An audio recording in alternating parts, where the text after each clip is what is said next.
Once upon a time सुल्तान का trailer शुरू होता है रॉक ऑन के म्यूजिक के साथ।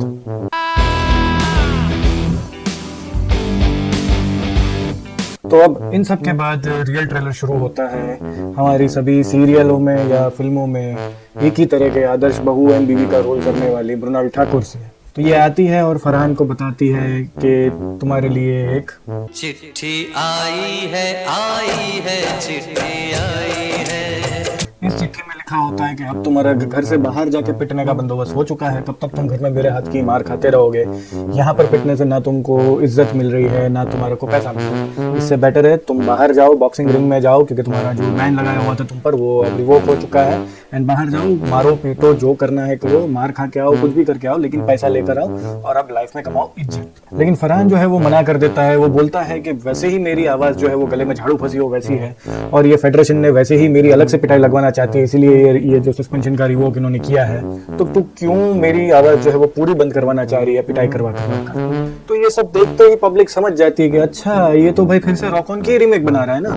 अब बस फर्क इतना है कि यहाँ पर भाई अकेला बैंड बजा रहा है, ना कि 5-6 लोग मिलकर एक फिल्म की बैंड बजा रहे हैं। तो अब एज एक्सपेक्टेड ट्रेलर जाता है फ्लैशबैक में। अब यहाँ पर दिखाया जाता है कि फरहान जो है वो रेस्टोरेंट का खाना फ्री में खाने के लिए पहले तो रेस्टोरेंट के स्टाफ की ही पिटाई कर देता है, एंड फिर जोमेटो पे झूठी कंप्लेन लिखवाता है, एंड उसी को जस्टिफाई करने के लिए अपने आप को झूठा जख्मी करके मरहम पट्टी करवाने के लिए डॉक्टर के पास जाता है ताकि वो पुलिस कंप्लेन लॉन्च कर सके। लेकिन हमारी डॉक्टर जो है वो पब्लिक की तरह इस केस को भी समझ जाती है एंड उसका इलाज करने से मना कर देती है, निकाल देती है।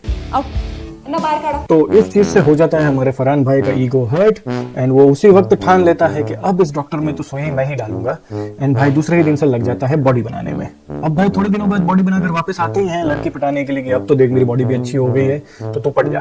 तो लड़की बोलती है कि देख भाई मैं तो पट जाऊंगी अगले 15-20 मिनट में बॉलीवुड रूल के अकॉर्डिंग या इस स्क्रिप्ट के अकॉर्डिंग, लेकिन तुझे जो है वो इस मूवी को और 2 घंटे खींचने का है। तो तू एक काम कर, तू बाबू भैया के पास जाओ एंड प्रोफेशनल बॉक्सिंग करना शुरू कर, जिससे हम पब्लिक को बोल सके कि हाँ हमारे पास एक कहानी थी जो हमको दिखानी थी। तो भाई अपना आ जाता है लड़की के झांसे में और अगले ही दिन चला जाता है बाबू भैया के पास और जाके बोलता है दिलों में तुम अपनी बेताबियां लेके चल रहे हो तो जिंदा, नजर में ख्वाबों की बिजलियां लेके चल रहे हो तो जिंदा। तो बाबू भैया उसको बोलते हैं कि ये मुंह से सुपारी निकाल के बात कर रहे बाबा। तो अब फरहान बोलता है कि देखो मैं रियलिटी में तो हूँ इस फिल्म का प्रोड्यूसर, तो अब काम ये करते हैं कि अब क्योंकि आपको साइन किया ही है तो अब ये करेंगे इस कहानी के नाम पर कि अगले 2-2.5 घंटे तक आप और मैं मिलकर एक दूसरे की इज्जत बनाएंगे, फिर लुटवाएंगे, फिर कमाएंगे, फिर लूटेंगे, लुटवाएंगे एंड फिर कमाएंगे, एंड ऐसा कर करके इस पिक्चर को हम हैं जो 2-2.5 घंटे तक और खींचेंगे, एंड कहीं ना कहीं हम बताएंगे कि हमारे पास एक बहुत बढ़िया कहानी थी। तो बाबू भैया उसको बोलते हैं मस्त प्लानिंग।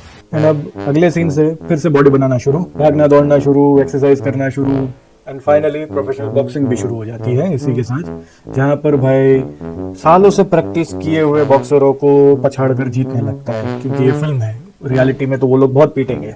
ऐसा जीत जीत के एक दिन इसका असली नामकरण भी हो ही जाता है, इसका नया नाम पड़ जाता है तूफान। तो अब इस फिल्म में बचा ही क्या, मौसी भी तैयार, बसंती भी तैयार, तो अब बॉक्सिंग कैंसर एंड डॉक्टर में सुई डालना शुरू।